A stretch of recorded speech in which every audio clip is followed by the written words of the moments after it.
Florida State is putting a big major focus on and trying to hold steady with some of their current commits and also to their top targets out there. Like Mike Norvell was saying in the press conference, he said he's already spoken with, a lot of their current commits and also to some of their top targets, just laying down, what their plan is, and they will keep them updated as it goes. But we did hear from Florida State's top rated commit and Solomon Thomas, 5-star offensive lineman. It's pretty interesting, D-Lou, looking at it right off the bat whenever that tweet came out, because all of us were waiting to see what he was going to say with Alex Atkins being dismissed from the staff, and wasn't happy, at least at first. We'll see and try to dissect what this might mean from Solomon Thomas. It says, "Not going to lie, y'all messed up firing my coach." And then after that, he tweeted and another tweet, "With that being said, it's a business. It's a business at the end of the day. If you're not talking business, I don't want to talk." So at first, showing some anger, not happy with the moves that Mike Norvell and the administration did getting rid of Atkins. But then in a separate tweet after that, seeming like he's still committed, but if you're not talking business, I don't want to talk.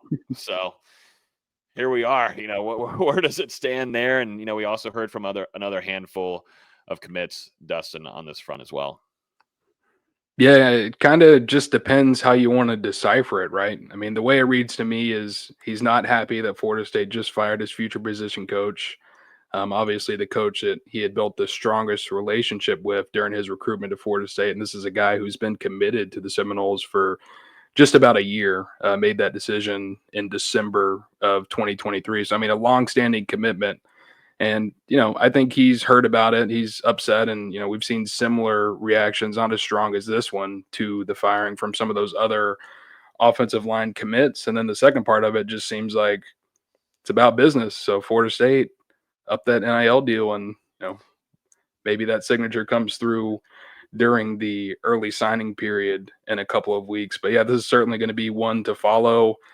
We've talked about the offensive line all season. I mean, it's somewhere where Florida State desperately needs some reinforcements and influx of talent. And a guy like Solomon Thomas, 5-star offensive lineman, FSU's top-rated commitment in the class. And like I said as well, someone who's been committed to FSU for a while.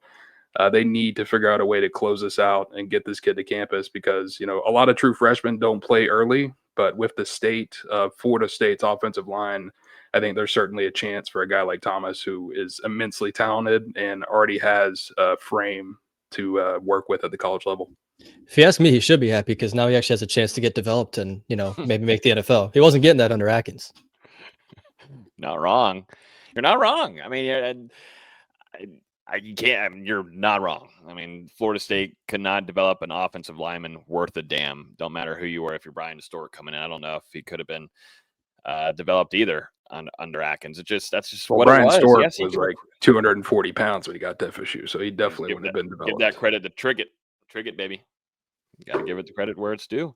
There was no development there on the offensive line, and now he can maybe.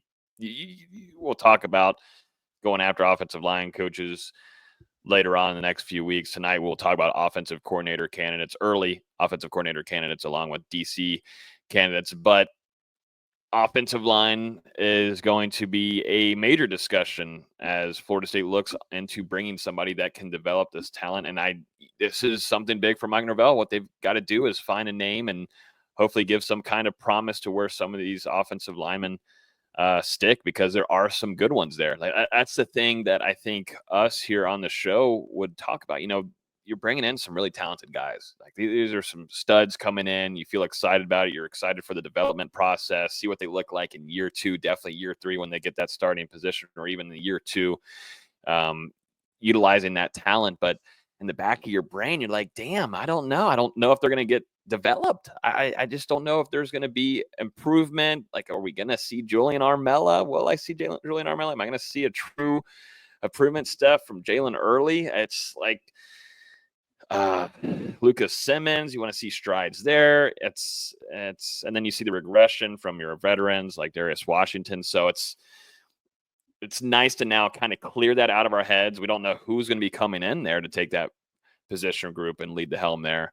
But you can already feel a little bit more. You feel at least optimistic. At least I always feel optimistic. I try to think optimistic for the most part in my life, but I hope to feel optimistic about who Florida State brings in as an offensive line coach, because it's pivotal to protect, because it also affects your quarterback room. Who do you want to play behind that offensive line? Absolutely not. Absolutely not. So it's going to affect what Brock Glenn and Luke Kromenhoek also do in that transfer portal. So it's a massive freaking decision here for Mike Norvell. This is one of the biggest that he'll make as a coach and his coaching tenure in the college football level. And again, I mean, I think the performance of this offensive line, a large part of why Norvell's play calling probably doesn't look as good as it has in previous years. I mean, that unit, with how much they've set things back, it just kind of bogs down the rest of the offense. But, you know, as far as the recruiting, a lot of it's going to end up hinging on whoever Florida State brings in to run the offense and to run that offensive line room. We'll see where it goes from here. As of now, FSU hasn't publicly lost a commit. You know, we've seen Solomon Thomas speak publicly about his decision. I know Mario Nash Jr. as well seemed pretty upset. He's someone that committed to Florida State back in October over NC State. He was at FSU for an official visit for the Clemson game, and then committed shortly thereafter. Previously had been committed to Mississippi State, and he said he's still committed for now. So he left that kind of open-ended. Then obviously Peyton Joseph, I can't remember if we talked about on the show last week, but either way, he was pretty vocal. I mean, less than 7 days ago, you know, there was some rumblings about Tramel Jones Jr. and some other guys in the class potentially decommitting or flipping. And, you know, he had a message for those guys, and he put out a little thing about Atkins and their relationship, but seems like he's still committed for the moment. And then same thing can be said for Daniel Pierre-Louis, who's one of Florida State's most recent pledges, also back in October, but he is supposed to take an official visit to Gainesville this weekend. So we'll see how everything shakes out after that.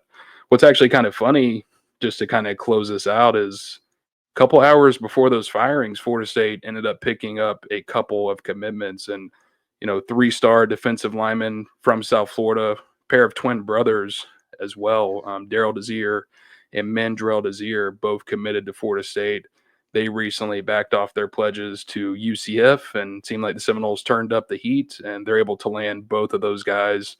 Daryl is they're both having career years as seniors, but Daryl is a guy who could really develop into something special at the next level. And, you know, we'll see how everything goes with these two guys. But even with those coaching changes coming just hours after they committed, you know, they both seem like they're going to remain in the class and sign with Florida State in December. So it seems like they might have even potentially had a little bit of a heads up, but who knows? Who knows? Who knows? But yeah, that's a discussion on recruiting. We're going to have a ton more of that as we move through the rest of this season, and definitely into the beginning of the offseason for Florida State after these coaching changes. And we expect more of them to come. So interested to see how that's going to affect every position group.